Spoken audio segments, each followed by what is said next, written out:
It was only after her death that I found out who she really was. It is a real story that can touch your heart. It has been years since that journey, yet that day on the train feels as fresh and alive as the morning sun streaming through the window where I sat today. I was supposed to travel from Mumbai to Pune for a brief work meeting, nothing more than a routine trip. I had always loved train rides for their rhythm, the gentle sway of the carriage, and the endless scroll of landscape.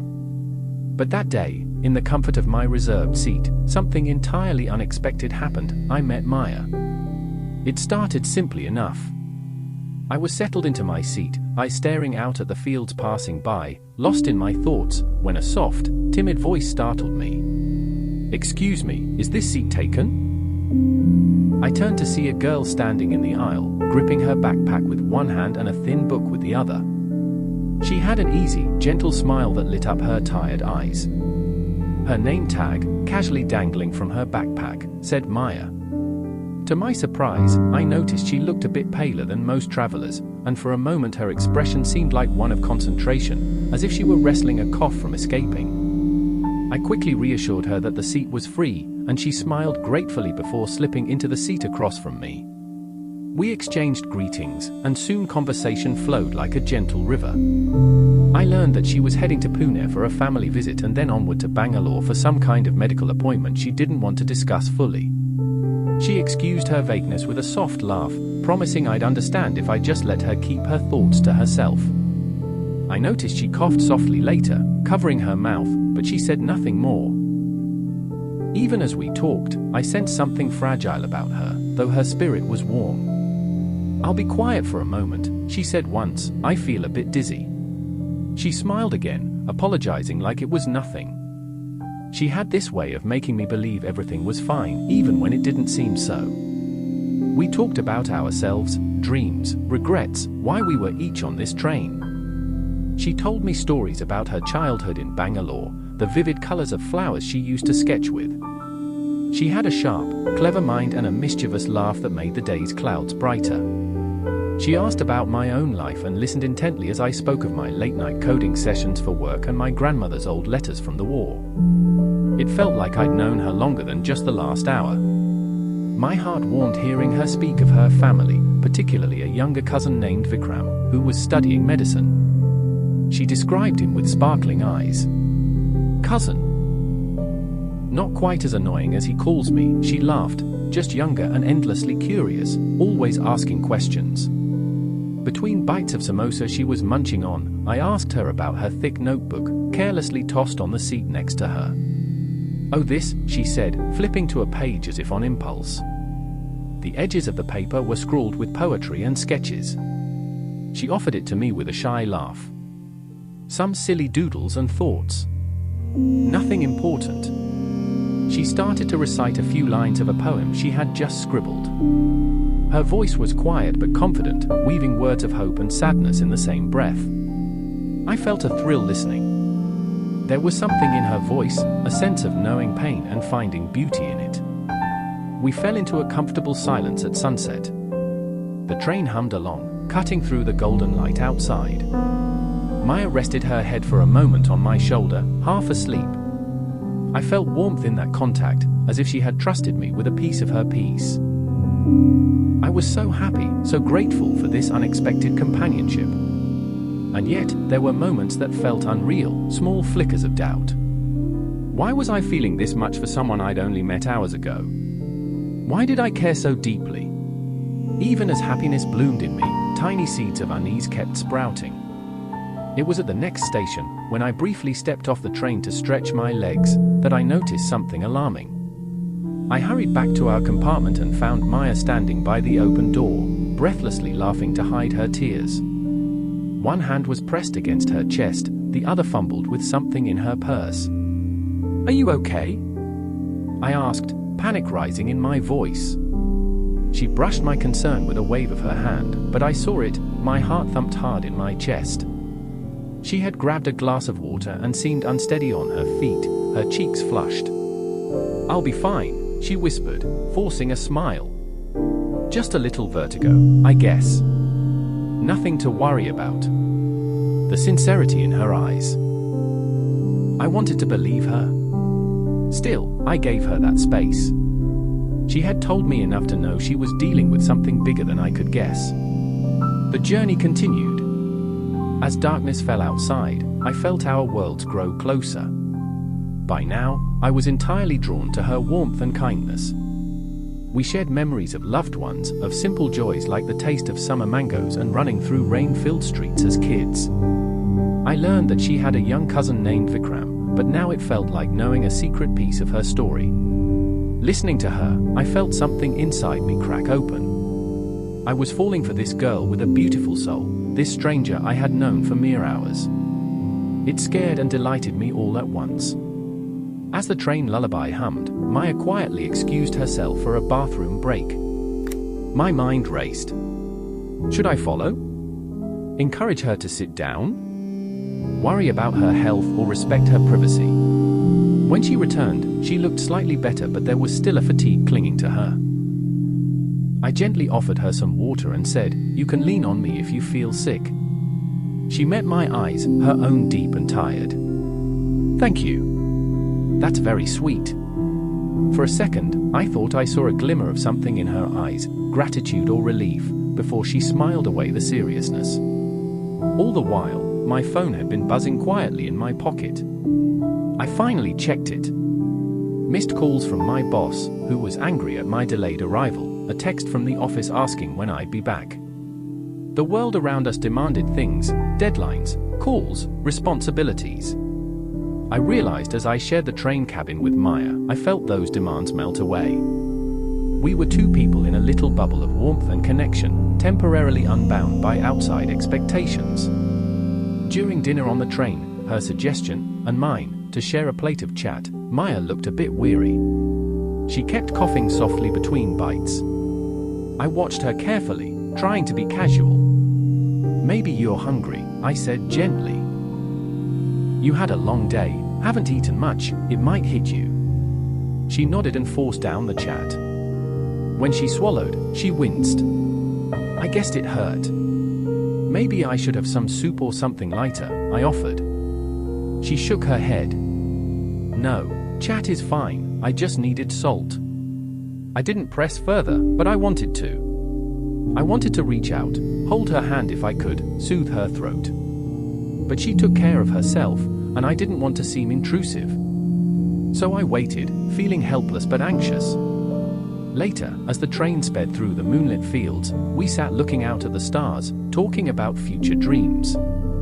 I confessed quietly that I wanted to travel more, to find something that felt meaningful.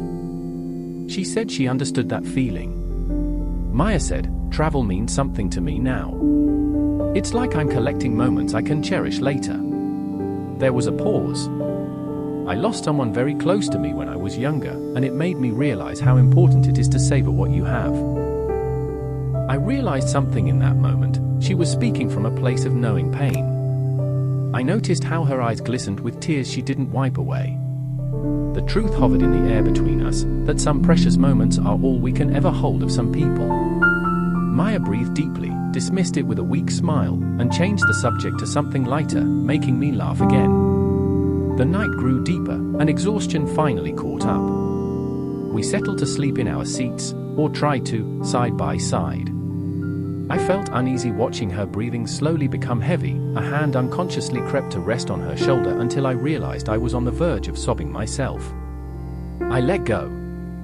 We both rested quietly, the rhythmic clickety-clack of wheels soothing us. Morning sunlight woke us before the train reached Pune. "Your stop is next, isn't it?" I asked. Her eyes were still closed against the light. "Yes," she said softly. There was silence, a weightless moment filled with everything and nothing. "Thank you for keeping me company," Maya suddenly said, her voice soft. "It's my pleasure," I said, trying to mask how much I meant it. I'm really glad I met you." She turned to look at me with eyes full of some emotion I couldn't name. "Me too," she whispered. "Maybe we'll meet again, somewhere." There was a flicker in her eyes, nervousness. Hope? I couldn't tell. We got off at Pune station, her destination. The bustle of the city morning enveloped us. I helped her with her bags, almost reluctant to let go. "Can I have your number? Or Facebook?" I asked with a shy smile. She hesitated.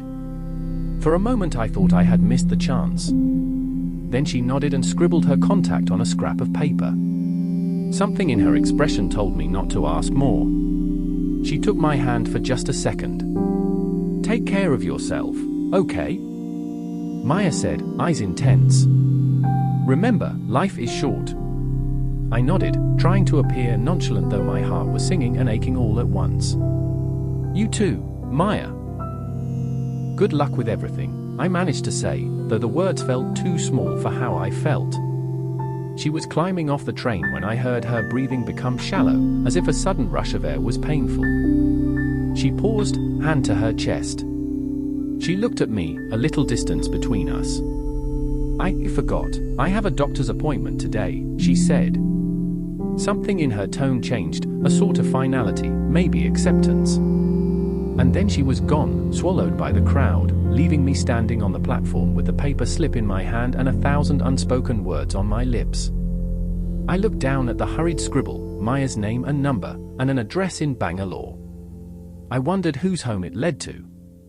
I tucked it into my pocket, hoping against hope. The day felt hollow after that. Back at my office in Mumbai, I kept checking my phone. Each unread message from her number made my heart skip. I dialed her number twice, but it went straight to voicemail. I texted her, "Hope you're doing all right." No response. By evening, I realized maybe she just needed time. Days passed into weeks. I found the address she had given me on Google. It was a house in Bangalore. I wondered who lived there. When my curiosity got too big for me, I decided to call another number in the phone book, the one she mentioned, her cousin Vikram's number. The person who answered sounded like he was in pain when I told him my name and asked about Maya. "I'm sorry, Maya won't be responding," he said quietly. My heart stopped. "What do you mean?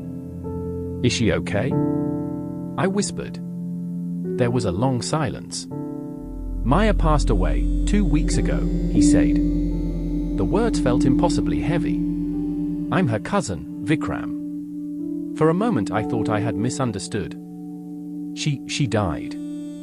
Vikram hesitated. "Yes. From cancer."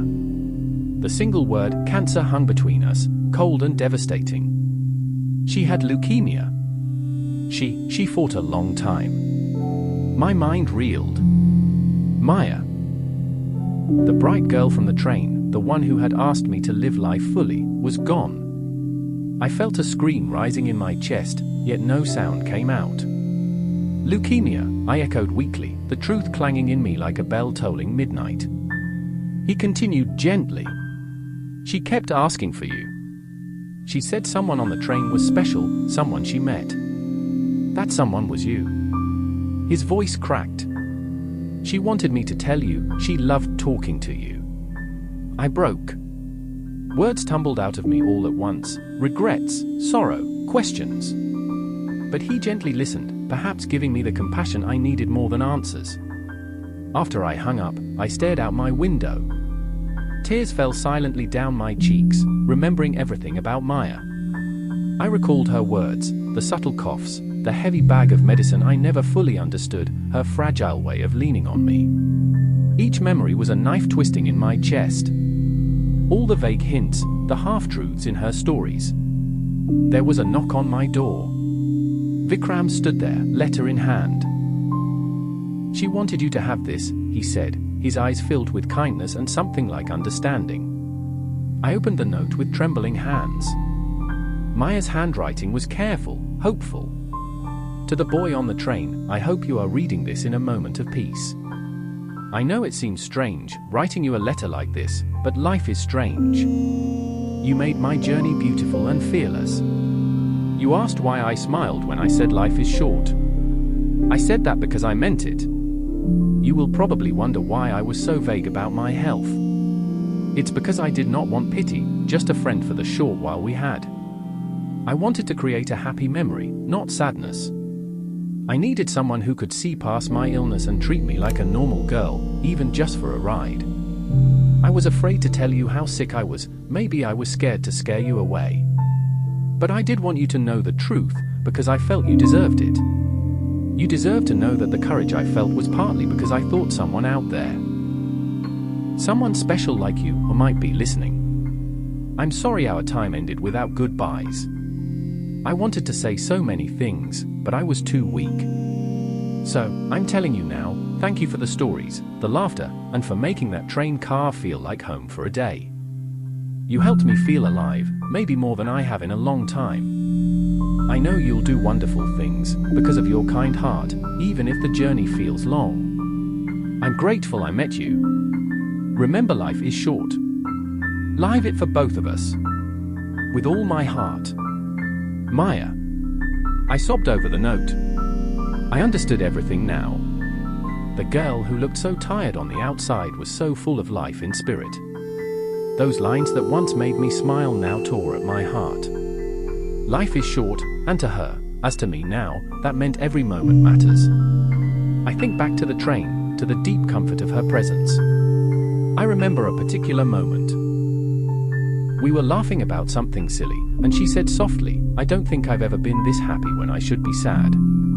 At the time, I just hugged her, not understanding. Now I realize she was telling the truth. She had no business being that happy, not for much longer, but she let herself be happy anyway. Sitting here now, years later, I feel that loss every day. Maya taught me more about life in that one day than I've learned it in many days since. She was a stranger at first, but somehow she understood me deeply. I wish I had understood even a little more while she was with me, but maybe it was meant to be just how it was. The paper slip with her name and number lies folded on my desk. It reads like a relic of a dream I once had. I still feel her in small ways, in the way I look at the world with a little more wonder, in the way I hold on a bit tighter to the people I love. I don't know why I am telling you this now. Perhaps some stories deserve to be remembered, to be told out loud. Maybe because I needed to honor what we shared. Maya was gone, but in a way, not entirely. She changed me, imprinted something on my soul. If you ever meet someone who feels like a friend in an instant, someone you can't explain, treat them gently. Tell them the truth, love a little more courageously, and never miss the chance to say goodbye properly. She was a stranger who understood everything, about me, about life, about the good and the terrible. I learned that on one ordinary train ride, in the most extraordinary way. Now whenever I see the morning sun through a train window, I remember Maya, smiling out at something beyond. And I quietly whisper, thank you, to her, to fate, to life. Her memory guides me forward, one sunrise at a time.